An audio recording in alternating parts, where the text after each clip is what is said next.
Gregory's with us? Yes. Dick Gregory. Yes. Hey, man, thank you. God bless you and the family. Hey, listen, I want to put a cap on this thing with before we talk about Prince, the assassination of Dr. Martin Luther King, because I know you know Tuesday that Reverend Billy Kyles passed away. No, I did not. No. Oh, you didn't? Yes. No. In Memphis. Yeah. No. And if you can tell the audience his role in the assassination.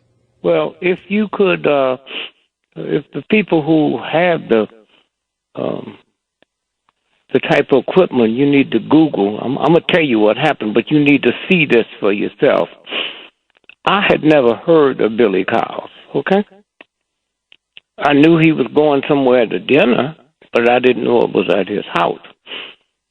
Then a black man, Reginald Aide, became police chief of Atlanta.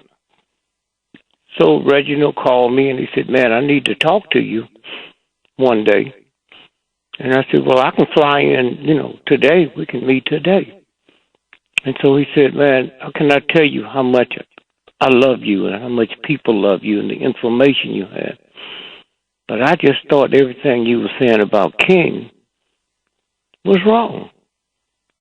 And so my love and likeness for you, I took 7 detectives, gave them a budget, and told them to go into Memphis and bring me back some information because I got a friend of mine I want to show it to.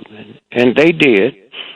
And then he called me and he said, man, you need to get in here quick. So I go in and he told me, he said, first I want to apologize to you. He said, I never believed none of that you were saying. And because of who you are and our friendship, I took 7 homicide detectives and sent them into Memphis. And here's the reports they brought back. And then that's when Reverend Kyle's name was mentioned. He said they was going by his house for dinner. And he said when he got there to interview him, somebody had sent him to South America. He said, but we did find out that after King was killed, that he ends up with the ownership of $7 million worth of housing projects. But we never got to talk to him. He said, then we found out that King was going to his house, and he said to King, one thing my wife hates, man, is for her macaroni and cheese to get cold. So then after that, he said, so what do you mean? He says, well, we're supposed to have dinner at 6 o'clock, and we'd like to change it to 5 o'clock. Well, we found out later they wanted 5 o'clock because it wasn't totally dark, and the shooters would get a better shot.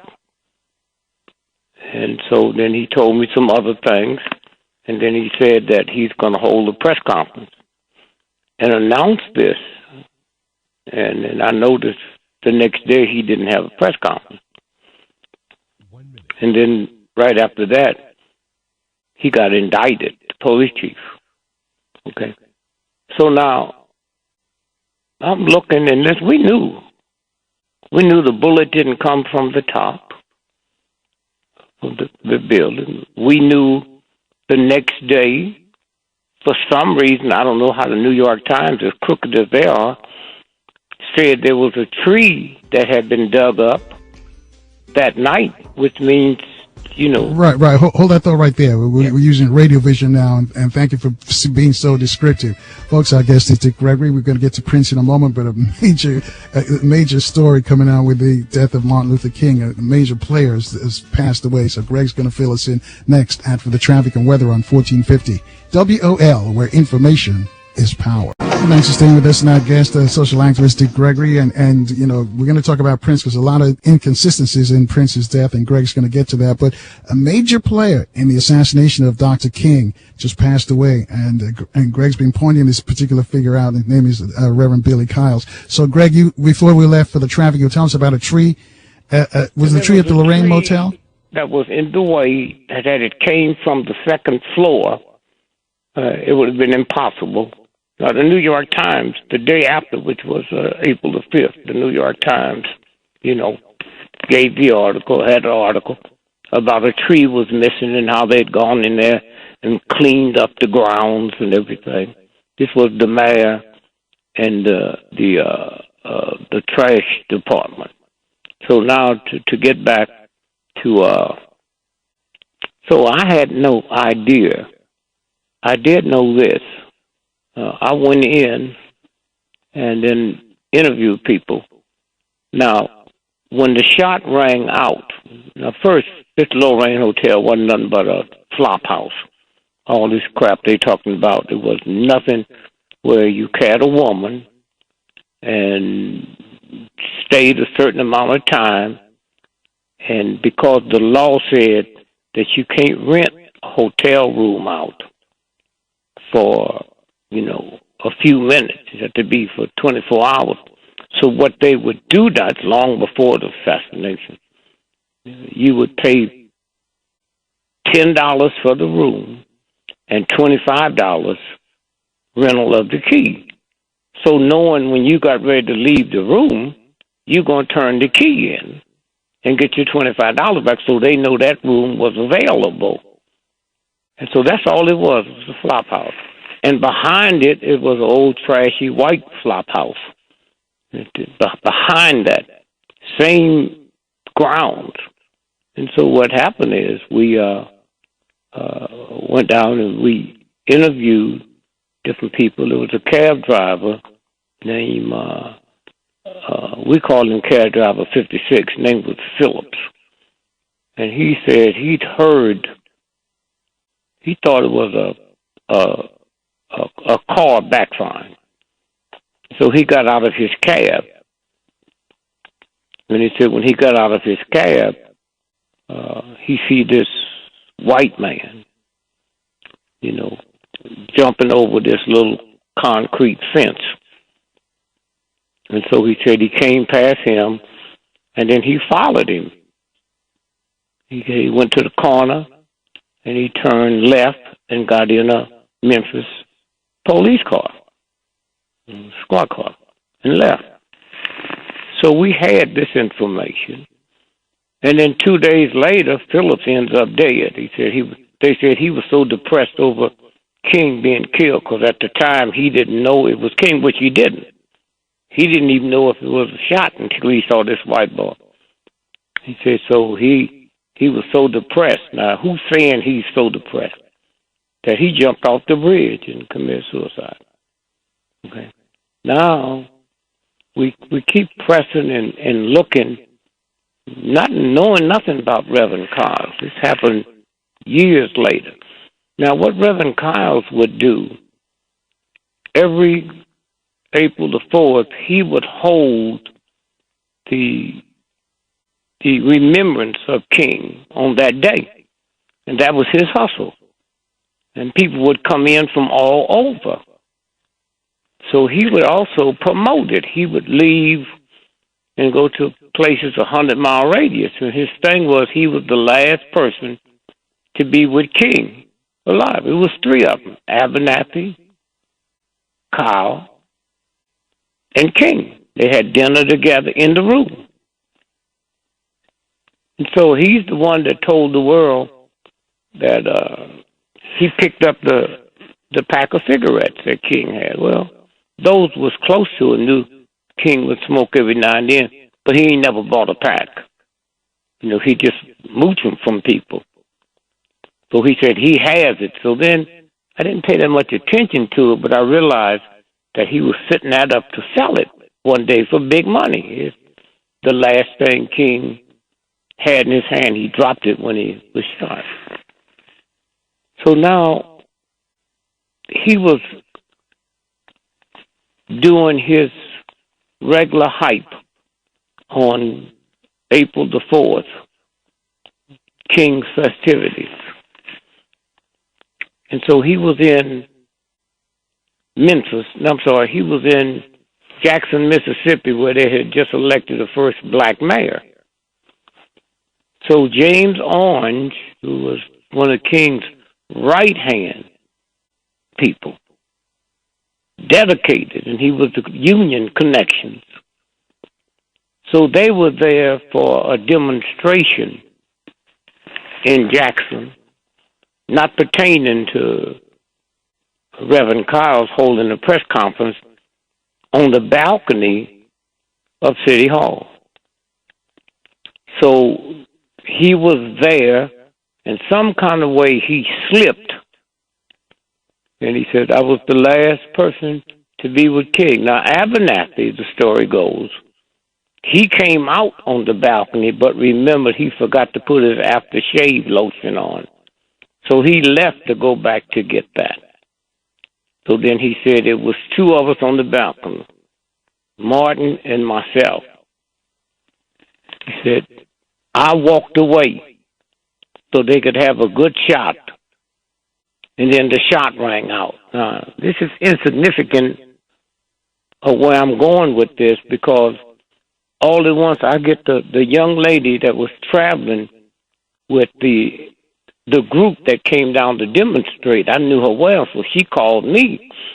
And she said, Greg, you better get here quick, or you better talk to James Orange, because he's getting ready to kill Reverend Kyles. And I said, what do you mean? And she said, here, you talk to him. And he's crying. And I said, James, what's wrong, man? So he told me what Reverend Kyles said at the press conference. I said, well, do me a favor. I want you to hear me real good. I want you to go in and get the tape from the network. Now, everybody know who you are. So when you go in, just saying, we planning to have a big festivity for the remembrance of the King assassination. And we pulling together film from all over the world on King. And we'd like to know if we can get that film from the press conference. And they told him, yeah. And I had told him, when you get it, call me back. So he called me back. I said, now, you can kill him if you want. I just wanted the film, because once that film disappeared, nobody would ever know what happened. And so they got the film, and somebody got on the plane and flew it to me. If you pull it up, Google it, you'll hear him say, King was here, and he holds his index finger up.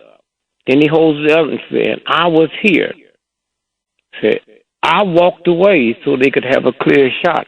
Now, had he left it at that, he could have said, well, I was talking about a photographer. But he didn't. He said, King was here, I was here, I walked away so he could have a clear shot, and then the shot rang out.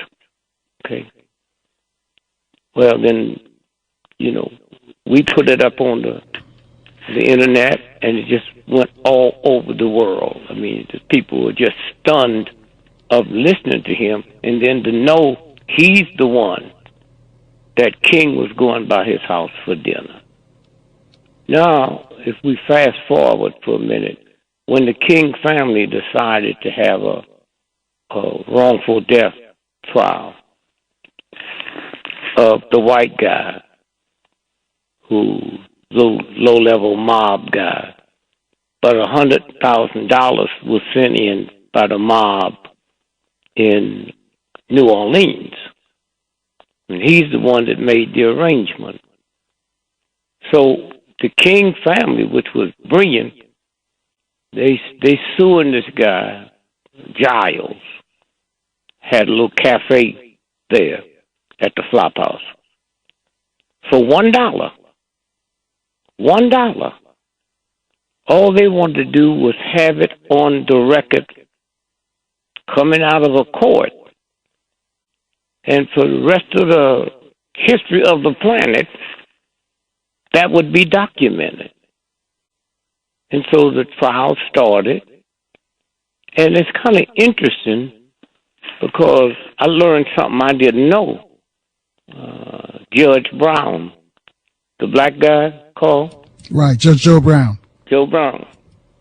Well, I didn't realize till listening to your show that he was a Black Panther. Okay? He was at UCLA at law school. And that's where he become a Black Panther. So I'm saying, oh, wait. No black man is going to be a Black Panther in America and end up being a judge. Huh? I'm not buying that at all. And then strange things I looked at. The trial was supposed to last about 30 minutes, and then the Universal Force stepped in. And the white guy, his defense, listen to this, man. His defense wasn't that he didn't know nothing about it. He didn't do it. His defense was, yep, I did get $100,000 from the mobster in New Orleans. All right, hold that thought right there, Greg. Okay, good. Talking about the Reverend Billy Kyle's, a name that you should know whenever you talk about the assassination of Dr. King. We're going to get to Prince next on 1450 WOL, where information is power. Thanks for rolling with us and our guest, Dick Gregory, and we will get to Prince, I promise you, but this is an important piece of information that Greg is sharing with us about Billy Kyle's, the Reverend Billy Kyle's. He played a major role in the assassination of Dr. King, and he passed away in Memphis on Tuesday. So, Greg, I'm going to let you finish up about Billy Kyle's. And so what happened now is the trial started. So Giles, the low-level mafia guy, his defense to this day, otherwise you just see that universal. I'm not talking about the church. I'm talking about the same God that put the moon and the stars and the oceans together. Evidently, it baffled his mind. And his defense was, yes, I did get $100,000. I knew I was supposed to pick somebody to assassinate somebody. I knew that. His defense was, I didn't know it was Martin Luther King. I did all those things, but I didn't know it. So you can't say that I put up the money through some other connections to have King killed because I didn't know that's what they was going to. That was the defense. I couldn't believe it. Now, Giles got sick, went to the hospital, and instead of the trial lasting 30 minutes, it lasted a month. They brought in Billy Kyle to testify, and they brought the film in and showed the film in court. And the world was just, now, listen to this now. The whole time that trial ran, not one newspaper ran the story. The only reason that story went around the world, at the end of the trial, the King family won. And that thing hit, but nobody was able to follow that because not even the local paper there. Okay? So now that's documented. Thank God the King family. That is documented.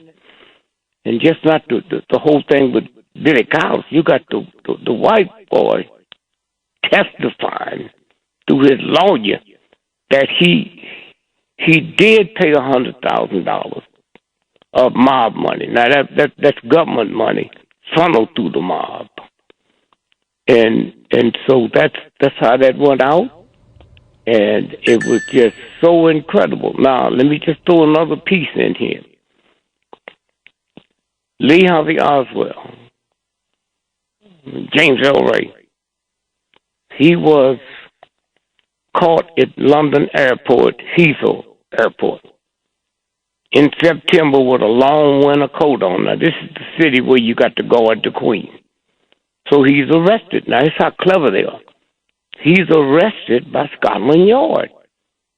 So the whole world says Scotland Yard arrested, but he wasn't arrested for killing King. he was arrested for jailbreak. He was in the Missouri State Penitentiary in Jeff City, Missouri. Never before he escaped, and never after have anybody ever escaped from the Missouri State Penitentiary. So now, let me tell you the strange thing that happened. The guy, it goes all the way back to the case where the U-2 plane was shot down. Gary Francis Powers. Gary Francis Powers. And the guy who, when America negotiated the number one spy in the history of the planet, was a Russian guy named Aide. We had him in jail. So they negotiated a deal. If you let Francis Powers go, then we will give you. So they had a big movie made out of it where they talk about the swap on the bridge. Well, the guy that made the swap on the bridge for America was a CIA agent who eventually became the warden of the Atlanta Federal Jail. And then from there, he became the warden of the Missouri State Penitentiary. Now, here's what went down. James L. Ray was baking bread at the prison, not just for the prisoners, but for every state agency, schools, orphan homes, whatever the state was from, for $100 raise. So they would bake the bread, put it in the bread cans, and then the guards would lift it up and put it on the truck. So one day, some white boys came to him and said, James, how would you like to escape? Now, to show you how dumb he was, he said, yeah, man, when we going? And they said, we not, you are. Now, he's that dumb to think some folks in jail want him to escape, but they're not going. So they set it up. And so the guards was loading up the bread. Now, they put him in a bread can, one of them tin cans. And them guards didn't know the difference between bread and a human body. So now he's in the truck. Truck takes off from the jail. He gets out the truck, and the truck's doing about 80 miles an hour. So he said, wow, man, I'm really in trouble. I can't jump out this truck at 80 miles an hour.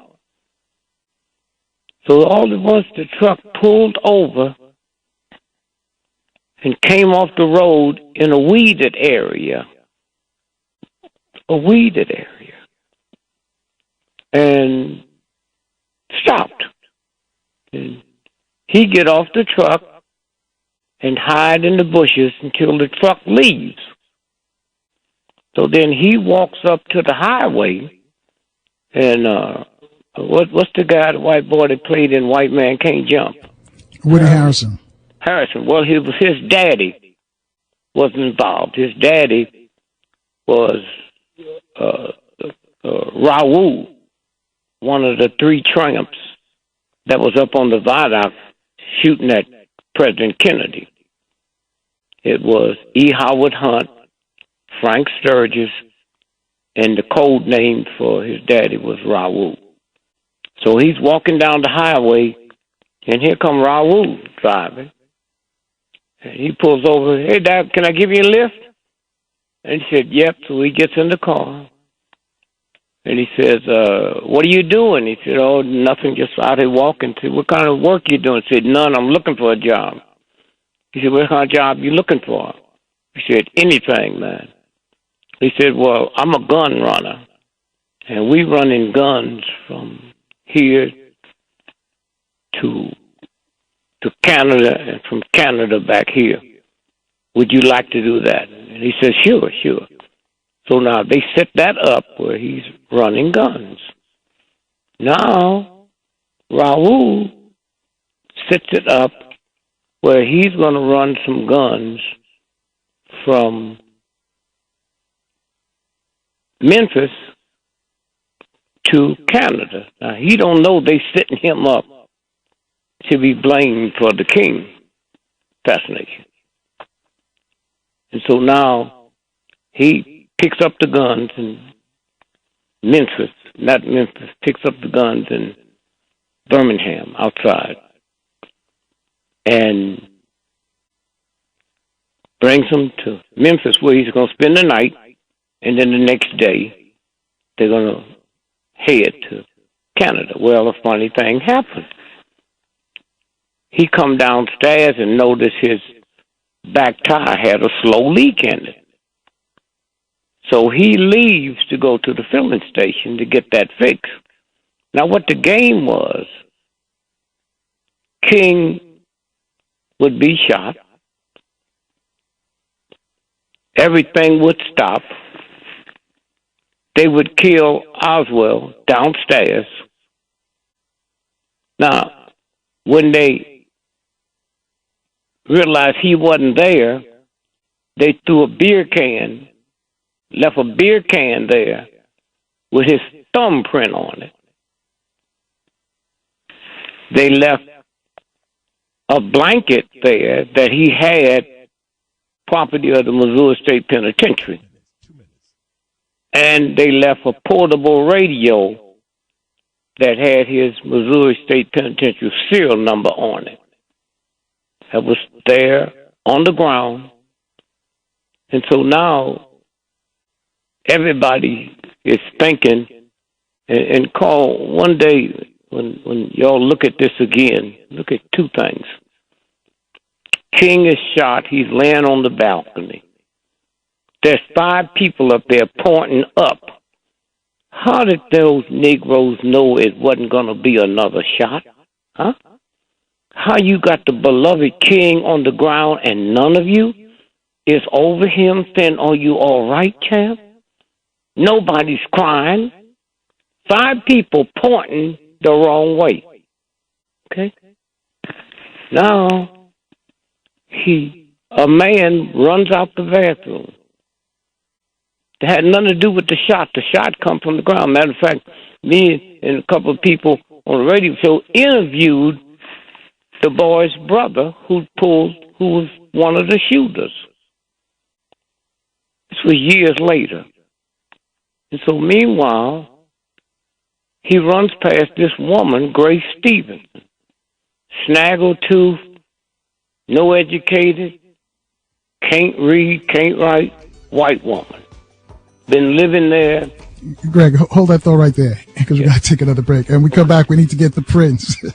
We need you to take us to Prince. Folks, stay tuned, because I tell you, this is interesting information, the death of Billy Kyles, one of the major players in the assassination of Dr. King. 800-450-7876 to get you on to speak to Dick Gregory. Calls next on 1450 WOL, where information is power. And thanks for rolling with us and our guest, Dick Gregory. I just want to remind you that poli-sci Professor James Taylor is going to be with us later. We're going to talk politics. Also, the attorney at war, Alton Maddox, is going to join us in the next few days. So tell your friends to keep it locked right here on 1450 WOL. Discussing, and I promise you're going to get to Prince. So, Greg, I need you to wrap it up about Billy Kyles. The story that I'm about to tell you is more important than the Prince. All right. But we'll do that next week.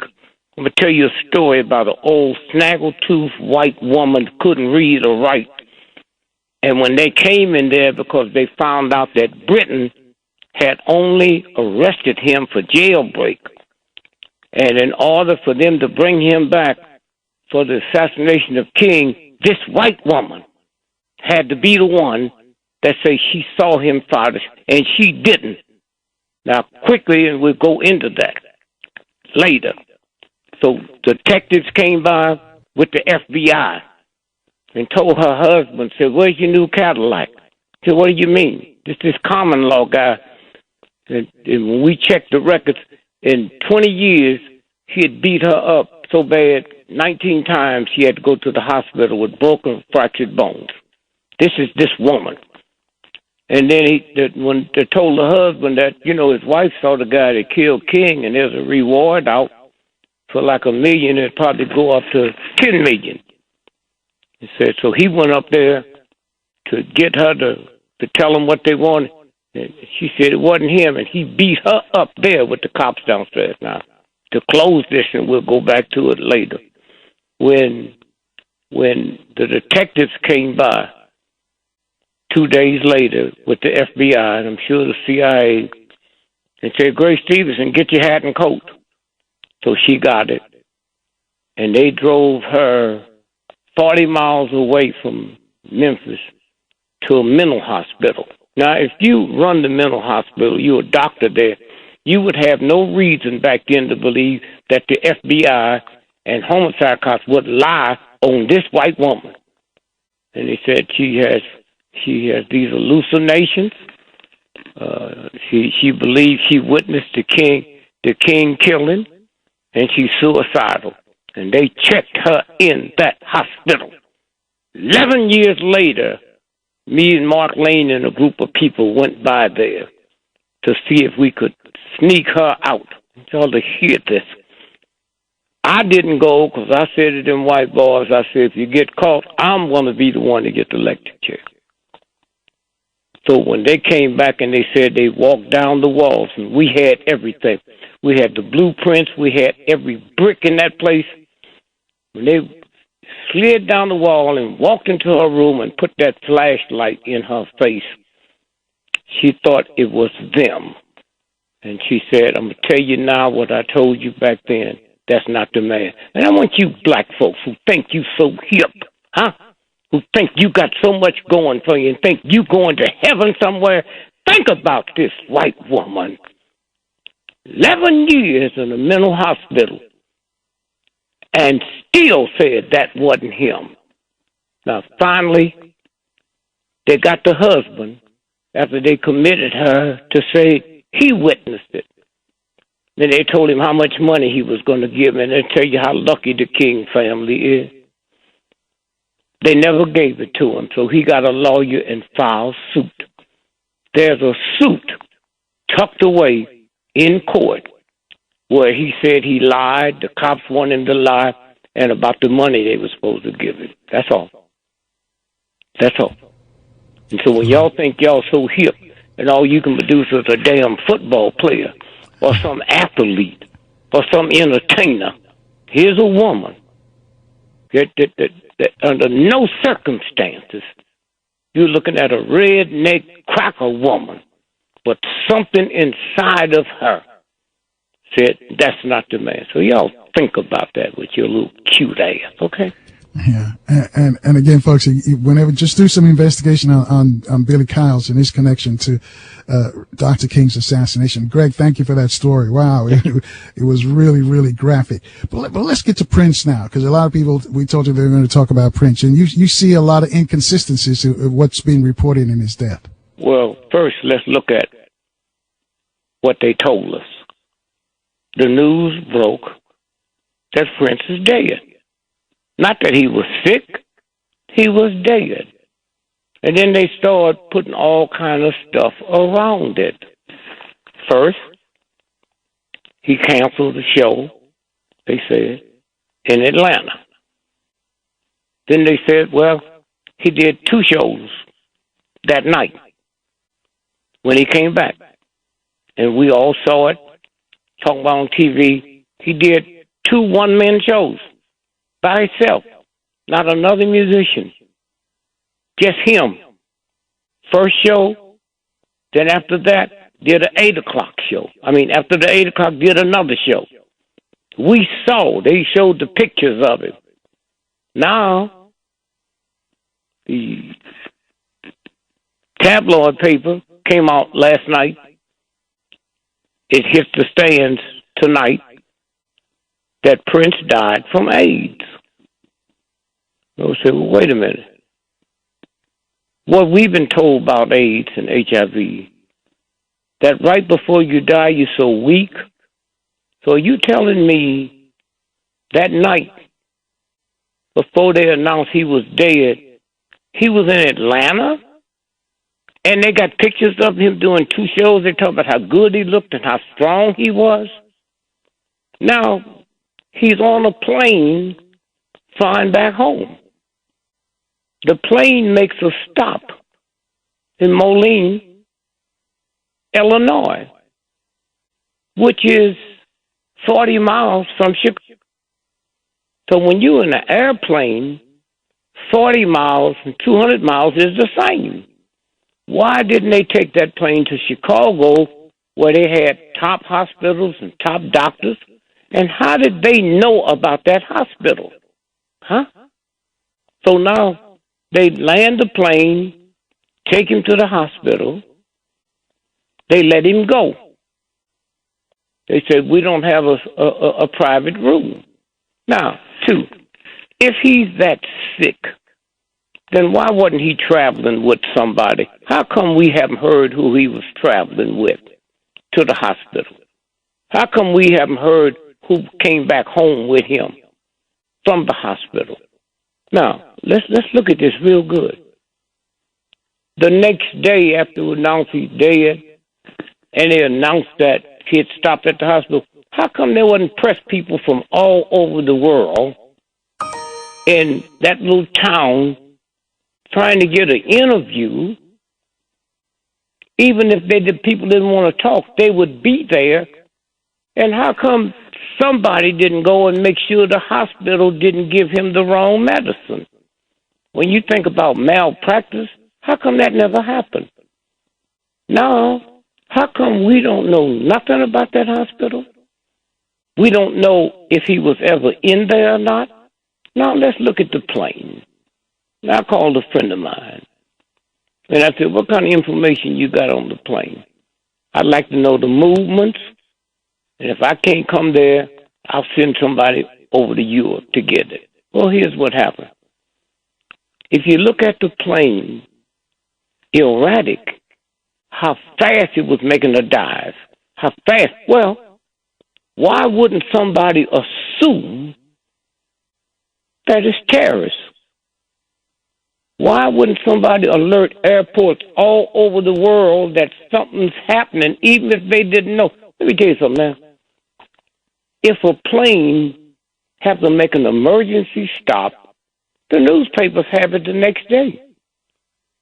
We ain't knew nothing about that plane until somebody told us, and it wasn't the press. So now, when I look at the way that plane, it leads me to believe something happened on that plane. Now, I don't know if he was killed. I would assume he was. When you look at the way that plane was moving and shaking, and then the fact that it was never reported. Nobody ever assumed with the government or around the world that it could be a skyjacking going on. And we don't know if it's one person or if this is a thing where it's going to be 100 different people. None of that was ever reported. So now he's home. The next day they say they see him riding his bicycle outside the compound. Okay, do that sound like somebody that was so sick you had to make a stop on an airplane to take him to a hospital? And the next day he's riding his bicycle? Not in the compound, but outside. Yeah. And so we checked some other things. The mayor of the town, he is probably one of the biggest human beings on the world, PR-wise. The mayor said he never met him. You know how much money he brought to that little town? You know how much publicity he brought to that little town? None of the stuff they telling us is making sense. And then when they come out with the AIDS piece, huh? And then 2 days later he dead, and now they saying it was AIDS, it was that. They said, oh, they might have gave him a shot. Well, they might have gave him the wrong shot. Nobody's checking that. And then all at once now, they tell us he's dead. So I called a friend of mine in another country, and I said, now, when a person like Prince died, and people all over the world are going to run to buy records, how many weeks do you have to have ahead of time to stack up those stores with records? Now, we noticed, we saw people buying his records all over the world, and we didn't have nobody say, we went into the record shop and there wasn't none there. How did somebody know to stack those records? Stores are all over the world before something like this happened. And so then when you sit and you look at, we found out that they cremated him before they gave him the autopsy. I know that, but the New York Times don't know it, okay? Now, his sister okayed it, so she need to be talked to. Who are you? And then the one that's just outrageous. Say, this is one of the brilliant minds in the world. But so stupid he didn't have a will. Huh? Listen to me now. They say, oh, he's a private person. He was private. He had a bicycle. He didn't make that. Huh? He had a piano. He didn't make that. He wrote his music on paper. He didn't make that. So you telling me that he did not have a will, and as brilliant as we know he was, that means everything he left there goes to probate? Huh? You got old black folks that ain't never been to school, have their cousin or somebody come out of high school and write up a will, and all you got to do is get it notarized. What was the woman in New York City, the billionaire woman? Hated her family so bad, she left her $1 billion to the dog. Huh? So hang on a sec, Greg. We got to take another break here. Folks, I tell you, Greg says there's a lot of inconsistencies surrounding the death of Prince. What are your thoughts? 800-450-7876. Come back with Dick Gregory next on 1450 WOL, where information is power. So we're going to get to poli-sci Professor James Lance Taylor momentarily, but we're still with Dick Gregory, pointing out some discrepancies in the death of Prince. Greg, I'm going to let you finish up what you were saying before we left for the break. Well, I'm just saying that, that here's this brilliant mind, and if he hated everybody in the family, you still leave a will, leave it to a tree, leave it to a house to be maintained. Why is there no will? Which means everything he has now goes into probate. I'm not about to buy that, and that's the way they do. I never. Well, Greg, let me interrupt you and tell you that. Have you heard the latest? There's some guy who came out, says Prince is his daddy. That he was a product of a one night stand with his mom and Prince. So he's throwing his hat in the ring to get some of that cash as well. Yeah, well, trust me, if there's no will, it goes into probate. Okay. All right, you're dealing with the state. You're not dealing with some punks in the street. You think that billionaire white woman that owned all them major hotels, you think she didn't know? If she didn't want them people to get that money, she'd give it to her dog? And so again, I'm saying you have all kind of people that be coming out saying stuff, huh? And some of the people that will be saying it will be government agents or the people that killed him, huh?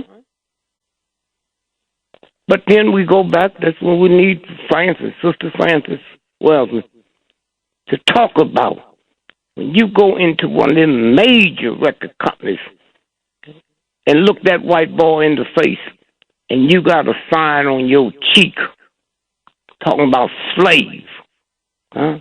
Well, them type of white folk, they don't worry about making noise and hollering and screaming, we're going to get you. They just assume then, okay? It don't make no difference if you do it this year, next year, 10 years. That's white supremacy. Okay?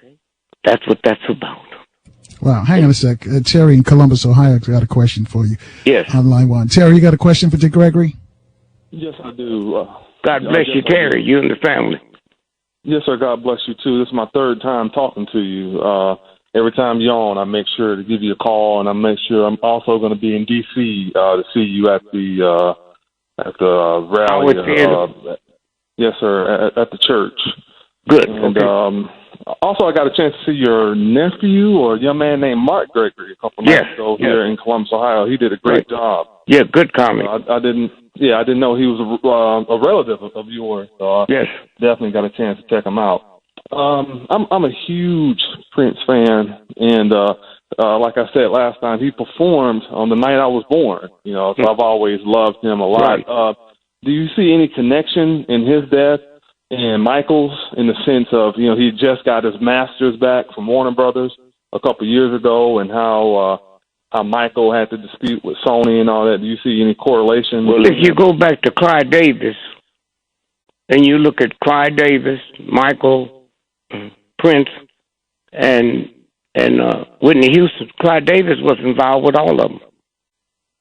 Sure, Wow. there are connections. Okay. But I'm talking about the obvious connections that Right. don't make sense. And there's a strong possibility, too, that these record companies or the intelligence agencies could just pay off some of these dirty cops to, make the evidence. Well, see, away, now what you're doing, you stretching it. You taking it from, he did 2 shows, huh? 2 shows. We know he did 2 shows by himself. We saw the film. Then they said, Right. a couple of days later, he died. Now you stretching it from there to paying off dirty cops? Huh? We're not speculating. We talking about stuff we see. We talking about there is no will. So now we're going to throw a dirty cop in? And all of that? I'm talking about stuff that you can see. I'm talking about folks that's listening to this show that ain't had a lick of education, but they got a will. Huh? Right. And then, so you bring up the fact, well, how come he didn't have one? Huh? That's all I'm saying. That's all I'm saying. And maybe the people they used to kill him, maybe they already dead. Huh? Right. That's the game. Thank you, brother. All right, thank you, Terry. Interesting. So Greg, how do you see this going forward right now? Because they're going to try. The Inquirer, as you said, and you might as well give the audience a little background on the National Enquirer, claiming that he had HIV/AIDS. Well, first, the Inquirer is CIA. Okay, the Globe is CIA. Call right down there where you live. Before we heard of Amflax being put on them black folks in D.C. at the post office, the first Amtrak flipped the world at the Globe headquarters in Fort Lauderdale, remember? Right. And the headquarters is still closed and quarantined. Huh? So this is what they do. And they do the whole mind trip. The whole mind trip. But there's more stuff beginning to come out now because of shows like this, because of all these internet shows, huh? Things is beginning to come. You make one phone call that, hey, I need to know this here. I'll call you right back, huh? That's where we are. All this stuff we talking about, NBC can't figure this out. ABC can't figure this out. No. I don't know where to go. They've already done what they want to do, huh?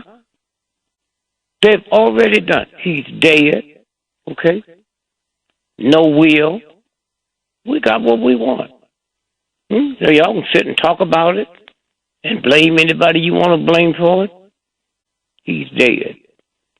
And all of that stuff that he left. I mean, if you got that kind of money, why wouldn't you leave the money for the upkeep? They said he got records. He did so many records. For the next 100 and some years, he can bring out one every day. Well, how come you didn't leave an overseer of that to make sure that the temperature's right, to make sure that the heat and the cold don't mess up that pop? How come you didn't do that? No, it's a whole lot of stuff. But the main thing is, it's over. I mean, they got him. And the rest of y'all that think y'all going to come in here and tell us what to do, it ain't the first time that something like this happened. Cook, what's his first name? Sam Cooke? Huh? Sam Cooke, same thing. And they made like it was some transvestite and some woman that got into a fight and all of that. And then you had, what's it, sitting on the dock of the bay, what's his name? Otis Redding. Otis Redding said that the white folks will no longer control black music. In another week, my company will be ready, and 3 days later, he died in a plane wreck. Hmm? So this ain't the first time. This is go on, and a lot of stuff go on we don't even know about. Huh? This is the game. What's his name that owned Beach Nut Baby Food? You remember the guy? No, I don't know who owns that. Yeah, come on, you know him. You know him. The guy. I probably know him. I can't make the connection. The guy from Baltimore. Oh, you talking about Reggie Lewis? Reggie Lewis. Now let me tell you a story. They announced Reggie Lewis. You knew he owned Beach Nut Baby Food, huh? Did you know that he bought it? No, I know he owned a lot of stuff, but go ahead. No, well, he did not own Beach Nut Baby Food. He owned Beach Nut Baby Food International. That's third world, okay? $6 billion. So when me and my friend check it out, just his credit, 6 months before he bought Beach Nut Baby Food International, he was turned down for a Rolls Royce because of bad credit. Now 6 months later, he got $6 billion somewhere to buy International. So now, do you know International's third world? Do you know most of those folks don't even know he dead? Huh? So what kind of poison they putting in the food to poison the third world? Because they think a brother owned it. Okay, that's who they dealing with. And I listen y'all talk on this radio show and talk about this here. Like real white folk don't exist? Huh? Real white folk don't exist? Yesterday somebody said, well, we need to have us another Little Wall Street. You didn't see racism? You know what happened with Little Wall Street?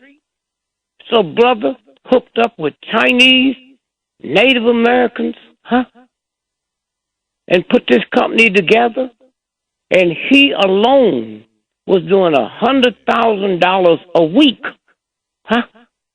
And then all at once, these crackers came to him and said, we'd like to be part of that. He said, no, white folk can't be in this. And then the next day, the planes came by and dropped them bombs. So when you go to Tulsa, Oklahoma, to go to the newspaper, there's a big hole in the newspaper. You think rednecks did that? Huh? You think redneck, ignorant crackers have that much control over the paper they can do that? And let me tell you what happened. When the mess hit with the Oklahoma Federal Building, well, now you got black folks. When that happened, no black folks in the state legislature. So now you got black folks in the legislature, and the white folks were saying, oh, this is the worst act of terrorist in the history of America. And the black state legislature, no. What about Little Wall Street? White folks didn't know nothing about it. Right. Greg, we got to let you go because we got to run. We got to take a traffic break. But thank you for that information about Prince and also Billy Kyle's, his involvement in the King assassination. Thank you. Coming up next, Professor James Lance Taylor. 800